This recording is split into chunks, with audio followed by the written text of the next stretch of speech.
जय श्री गणेश। मैं हूं पंडित जगदीप। जेडी न्यूज़ 24 की ओर से आप सभी का सादर नमन। आज के इस वीडियो में हम अंक शास्त्र के आधार पर अंक 13 को लेकर चर्चा करने जा रहे हैं। अंक 13 सिंगल अंक है 4। इसके स्वामी राहु होते हैं। इस अंक से प्रभावित जातक एवं जातिकाएं भावुक प्रवृत्ति के होते हैं। इनकी महत्वाकांक्षाएं अंतरिक्ष तक उड़ान भरती हैं। अब यदि बात की जाए अंक शास्त्रीय अंक 13 को क्यों मानते हैं अशुभ, तो एक अनजान सा भय उत्पन्न होता है। सभी अंकों में अंक 13 को अशुभ या मनहूस माना जाता है, लेकिन क्या कभी आपने इसका कारण जानने की कोशिश की है?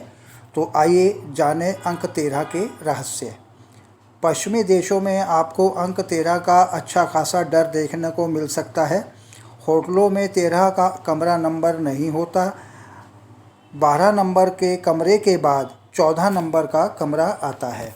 दरअसल होता तो यह 13वां ही है, लेकिन जो ठहरता है उसको 14वां अंक याद रहता है।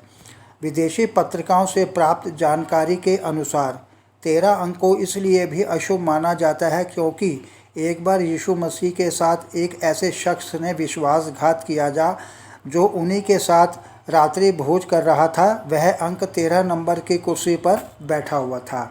बस इसी से लोगों ने इस अंक को दुर्भाग्यशाली व अशुभ मान लिया और उसके बाद इस अंक से दूर भागने लगे।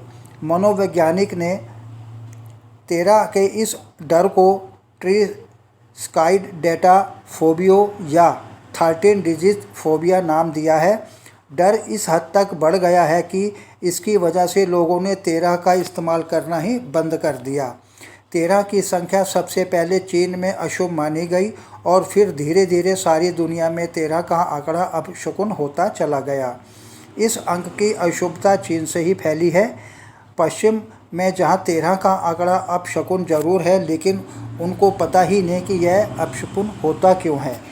आपको किसी होटल में ठहरते वक्त 13 नंबर का कोई रूम या कोई इमारत में 13 की मंजिल नज़र न आए तो समझ लेना कि इनके मालिक 13 नंबर को अशुभ मानते हैं। आपको बहुत से लोग ऐसे भी दिख सकते हैं जो किसी होटल में 13 नंबर के रूम को लेने से कतराते हैं। इसके अलावा आपको किसी होटल या रेस्टोरेंट में 13 नंबर की टेबल भी दिखाई नहीं दे सकती। वहीं बात करें फ्रांस की, तो वहाँ के लोगों का मानना है कि खाने के टेबल पर 13 कुर्सियाँ होना अच्छा नहीं होता। 13 नंबर का यह डर न सिर्फ पश्चिमी देशों में है, बल्कि भारत में भी लोगों पर इसका भूत सवार है। यहाँ भी बहुत से लोग इस अंक को अशुभ मानते हैं। चंडीगढ़ देश का सबसे नियोजित शहर माना गया है। इस शहर में सेक्टर 13 है ही नहीं। दरअसल इस शहर का नक्शा बनाने वाले आर्किटेक्ट ने 13 नंबर का सेक्टर बनाया ही नहीं है। वह 13 नंबर को अशुभ मानता था। इस आर्किटेक्ट को इस शहर को डिज़ाइन करने के लिए विदेश से बुलवाया गया था। अटल बिहारी वाजपेयी जी के जीवन में 13 का गहरा संबंध रहा है। उनकी सरकार पहली बार महज 13 दिन ही स्थिर रह सकी। इसके बाद फिर जब वाजपेयी जी के सामने दोबारा शपथ ग्रहण का मौका आया तो उन्होंने 13 तारीख को ही चुना। इसके बाद उनकी यह सरकार भी सिर्फ 13 महीने ही चल सकी। पुनः वाजपेयी जी ने 13वीं लोकसभा के प्रधानमंत्री के रूप में 13 दलों के सहयोग से 13 तारीख को भी पुनः शपथ ली, लेकिन फिर 13 को ही उनकी हार का सामना करना पड़ा। कई लोग इसे महज सहयोग नहीं मानते। इटली के कई ओपेरा हाउस में 13 नंबर के इस्तेमाल से बचा जाता है। विदेशों में शुक्रवार की 13 तारीख को लोग अपने घरों से बाहर तक निकलना पसंद नहीं करते। और तो और वहाँ हॉस्टल या घर लेते समय भी 13 नंबर लेने से बुरी तरह झिझकते हैं। उनके दिलो दिमाग में इस बात का डर बैठा रहता है कि कहीं कुछ अशुभ न हो जाए, इसलिए वह कई बार अच्छी प्रॉपर्टी का सौदा तक छोड़ने के लिए तैयार हो जाते हैं। अब आप इस खौफ को अच्छी तरह समझ सकते हैं। 13 नंबर न्यूमेरोलॉजी के हिसाब से अशुभ ही नहीं समझा जाता। इसकी वजह 12 नंबर है। दरअसल न्यूमेरोलॉजी में 12 नंबर को पूर्णता का प्रतीक माना जाता है और इसमें से एक और अंक जोड़ना यानी बुरे भाग्य का प्रतीक माना जाता है। इसलिए 13 नंबर को अशुभ माना जाता है। प्राचीन सभ्यताओं में भी बाहर के साथ कई गणितीय अव्यवस्थाएं नहीं बनाई गई थीं। हमारे कैलेंडर में 12 महीने और 12-12 घंटों के हिसाब से बटा हुआ दिन व रात हैं। परफेक्ट अंक का निकटतम पड़ोसी होने के बावजूद 13 एक अविभाज्य और अपरिमेय संख्या है। इसलिए ऐसा कहा जाता है कि कम उपयोगी होने के कारण ही धीरे धीरे इसे अशुभ समझा जाने लगा।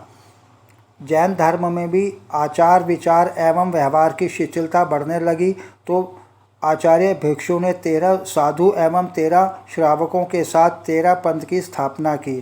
प्रारंभ में इन्हें भी विरोधियों का सामना करना पड़ा, लेकिन वर्तमान में 13 पंथ जैन धर्म समुदाय का प्रमुख विख्यात है। भारत में हमारे सिख भाइयों ने नंबर 13 को बहुत ही अशुभ माना है, क्योंकि माननीय गुरु नानक देव जी ने कहा था कि 13 ही 13, लेकिन 13 ही 13 और 13 में फ़र्क है।